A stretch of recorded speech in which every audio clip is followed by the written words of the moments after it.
آج کی مائیں بھی ظالم ہیں. بھلا 3 سال کے بچے کو اسکول سے ڈالنا اس سے بڑا ظلم بھی کوئی ہے؟ وچے دی پوٹی نہیں کر رہی، وچے پیشاب نے انہوں اسکول بھیجی جانتے، وہ روتا ہوا جاتا ہے، روتا ہوا آتا ہے، ماں باپ سے فاصلہ پیدا ہو جاتا ہے.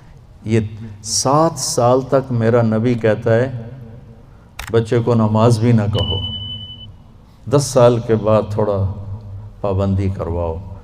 ماں باپ 7 سال 10 سال تک بچے کو ٹائم دیں، ٹائم کوئی نہیں، ٹائم دیں. اور اے خبیث موبائل جڑا بوجھے چلے ہی پھر دو، اس کو گھر میں آ کے آف کر دیں، بند کر دیں. آپ کو میرے نبی کی زندگی بتاؤ. میرے نبی جب گھر میں آتے تھے، نبوت کا غم درد سب باہر چھوڑ کے آتے تھے، مسکراتے تھے، ہنستے تھے، بچوں کے ساتھ کھیلتے تھے، ان کے لیے گھوڑا بن جاتے. حسن حسین کو کمر پہ بٹھا کے کمرے میں چکر لگاتے، پھر ان سے کہتے تمہارا اونٹ کیسا ہے. پھر دونوں بھائیوں کو اتار کے حضرت زینب کو اپنی کمر پہ بٹھا کے کمرے میں چکر لگاتے، پھر ان کے ساتھ کشتی کرتے، پھر ان کی کشتی کرواتے. کیا کچھ نہیں کیا. آپ ان سے زیادہ مصروف تو نہیں ہیں. ایک جہاز سے اترے، دوسرے پہ چڑھ گئے، اس سے اترے، تیسرے پہ چڑھ گئے. یہ کوئی زندگی ہے بھائی؟ مختصر سے زندگی کے لیے اپنے آپ کو اتنا امبیلنس کر دینا کہ گاڑی کا بیلنس آؤٹ ہو تو فوراً ٹھیک کراتے ہو. اپنے بیلنس دا پتہ نہیں کتھوں دا کتھے آؤٹ ہویا پہ، اس کو بھی تو بیلنس کرو. بچے کو عزت دو، وہ آئے تو اس کے متوجہ ہو جاؤ، جی بیٹا. اور بچوں کو میرے نبی نے کہا اکرموا اولادکم، اپنی اولاد کو عزت دو. میرے نبی کو ملنے جب بیٹی فاطمہ آتی، مہینے بعد نہیں آتی تھیں، ہر دوسرے دن، نال تا گھر ایسے. تو میرے نبی چیئر پر بیٹھے ہیں، زمین پر بیٹھے ہیں، چارپائی پر لیٹے ہیں، جو ہی فاطمہ پہ نظر پڑتی کھڑے ہو جاتے، اور وہیں کھڑے نہیں ہوتے، تیزی سے آگے بڑھتے تھے، اور حضرت فاطمہ کو وہیں دروازے پر ہی ہاتھ پکڑ لیتے تھے، اور دیکھو یہاں بوسہ لیتے تھے. پھر ہاتھ پکڑے لا کر پہلے بیٹی کو بٹھاتے تھے، پھر خود بیٹھتے تھے. یہ سلوک تھا ماں بطور باپ اپنی بیٹی کے ساتھ. عزت ان کے اندر ڈالو گے تو عزت واپس آئے گی. لیکن ہمارے گھروں میں ٹینشنیں ہیں تو ماں بھی ڈانٹ رہی ہے، باپ بھی ڈانٹ رہا ہے، ماں بھی تھپڑ مار رہی، پیو بھی تھپڑ مار رہا ہے. میرے نبی حضرت فاطمہ کے گھر تھے. رات کا ٹائم، حضرت حسن کی آنکھ کھلی، کہا ماں جی پانی پینا ہے. تو حضرت فاطمہ اٹھنے لگی. تو ہم نے کہا فاطمہ لیٹ جا. آپ نے گلاس اٹھایا، سامنے گھڑے میں پانی تھا، آپ نے پانی نہیں لیا. اب باہر گئے، حضرت علی کی بیمار بکری کھڑی تھی، دودھ کا قطرہ بھی نہیں تھا. آپ نے ہاتھ لگایا، وہ دودھ سے بھر گئے. پھر آپ نے دودھ نکالا، گلاس بھر دیا. اندر آئے تو حسین بھی جاگ گئے تھے، وہ دوڑ کے آگے آ گئے. تو آپ نے کہا تو پیچھے ہو جا. تو بیٹی نے کہا آپ کو حسن سے زیادہ پیار ہے؟ نہیں، میری دونوں آنکھوں کی ٹھنڈک ہے، اس نے پہلے مانگا، اس کو پہلے دوں گا.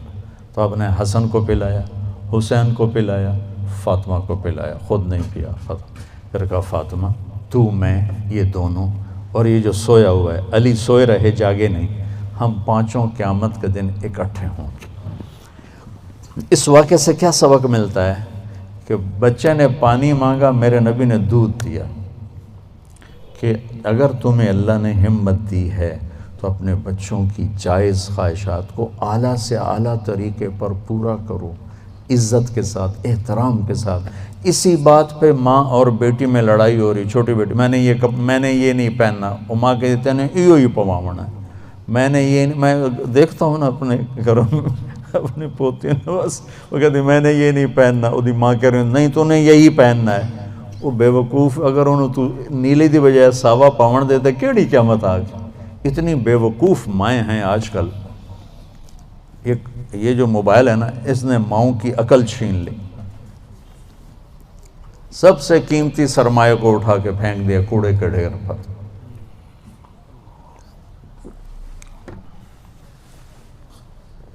یہ واقعہ ہمیں سبق دیتا ہے کہ اولاد کو اتنا پروٹوکول دو گے تو پھر وہ واپس آئے گا، پھر وہ آپ کو عزت دیں گے۔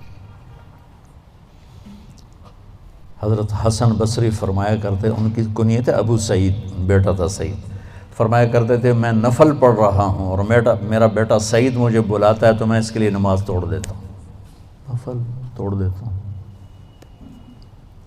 تو اہم اولاد کو رگڑے دیتے رہتے ہیں، پھر جب وہ تھوڑے سے بڑے ہوتے ہیں پھر وہ ہمیں رگڑے دیتے ہیں، پھر وہ ہمارا جی میرا بیٹا بڑا نافرمان ہے، کوئی تعویذ دو، ان تعویذ میں کی کہا کتھو دے وہاں تعویذ، تم نے پہلے ان کے اندر زہر بھرا ہوا ہے، وہ کہاں سے نکلے؟ تو بھائی بہنوں، اسلام ایک زندگی ہے، بڑی خوبصورت زندگی، جس کا تھوڑا سا میں نے آپ کو ایک نقشہ پیش کیا ہے۔ تبلیغ اس کو سیکھنے کی محنت ہے۔ عبادات اور فرائض تو مختصر ہیں، 5 نمازوں کے بعد اوور، حج کے بعد دوسرے کا مطالبہ کوئی نہیں، زکوٰۃ دینے کے بعد دوبارہ مطالبہ کوئی نہیں، اور حج زکوٰۃ ہے بھی پیسے والے پر، 1 مہینے کے روزے کے بعد مطالبہ کوئی نہیں۔ لیکن زندگی کیسے گزارنی ہے، اس کا 24 گھنٹے مطالبہ ہے۔ ماں کے ساتھ کیسے ہو، باپ کے ساتھ کیسے ہو، بیوی کے ساتھ، بیوی کا خاوند کے ساتھ، پھر دونوں کا بچوں کے ساتھ، بچوں کا ماں باپ کے ساتھ کیسے معاملہ ہو، یہ 24 گھنٹے کی زندگی۔ بھائیو، اپنے نبی کی سیرت پڑھا کرو، اپنے نبی کی زندگی پڑھا کرو، اپنا قرآن پڑھا کرو، آپ کو پتہ چلے کہ زندگی کس چیز کا نام ہے۔ اور جب اللہ آپ کو توفیق دے، تبلیغ میں 3 دن بھی لگانا شروع کریں گے تو آپ کو بہت فائدہ ہوگا۔ اس کی نیت کرو، اس کے ارادے کرو، نماز نہ چھوٹے، کبھی قضا ہو جائے تو رات کو سونے سے پہلے پڑھ کے سو، تاکہ وہ جو ہمارا اس دن کا عمل ہے اس میں وہ نماز ادا نہ صحیح تو قضا میں ضرور آ جائے، پھر آہستہ آہستہ انشاءاللہ پابندی بھی آ جائے گی، اور اپنی زبان سے گالی، غیبت، چغلی، طنز، طعنہ یہ نکال دو، تو دنیا بھی آپ سے پیار کرے گی، اللہ بھی آپ سے پیار کرے۔ تو سارے بھائی بہن نیت کرتے ہو؟ اللہم لک الحمد کما انت اہلہ فصلی علی محمد کما انت اہلہ وفعل بنا ما انت اہلہ انک اہل التقوی و اہل المغفرہ ربنا آتنا فی الدنیا حسنہ وفی الآخرۃ حسنۃ وقنا عذاب النار۔ یا اللہ ہمیں پورے اسلام پہ چلنے والا بنا، عبادت والا اسلام بھی نصیب فرما، اور اخلاق والا ایمان بھی نصیب فرما۔ یا اللہ ہمیں کھانا کھلانے والا بنا، ہمیں میٹھا بولنے والا بنا۔ یا اللہ ہمیں صبر والا بنا، ہمیں معاف کرنے والا بنا۔ یا اللہ ہمیں سب کے لیے راحت بنا، ہمیں لوگوں کے لیے دکھ نہ بنا، ہمیں لوگوں کے لیے سکھ اور راحت بنا۔ یا اللہ ان تمام آنے والے بھائی بہن، مستورات، خواتین و حضرات کو اپنے محبوب والی پیاری زندگی نصیب فرما۔ اہل خانہ نے انتظام کیا، انہیں جزائے خیر عطا فرما۔ ہمارے J کی جماعت کو یا اللہ بہت جزائے خیر عطا فرما۔ یہ تیرے بندوں کو حج کرواتے ہیں اور کوئی اس پر پیسہ معاوضہ کاروباری نیت سے نہیں کرتے، محض خدمت سے کرتے ہیں، ان کے اس جذبے کو قبول فرما۔ سہیل بھائی ہیں، کامران بھائی ہیں، عرفان ہیں، یا ہمارے انصر ہیں، اور باقی جتنے ہیں جو اس میں قریش بھائی ہمیشہ کھانے کھلاتے ہیں، یا اللہ ان سب کو انتہائی جزائے خیر عطا فرما۔ ان کی اس خدمت کو ان کے لیے آخرت کا زاد راہ بنا، اور حجاج کی یہ خدمت ان کے حق میں جنت کے فیصلے کروا۔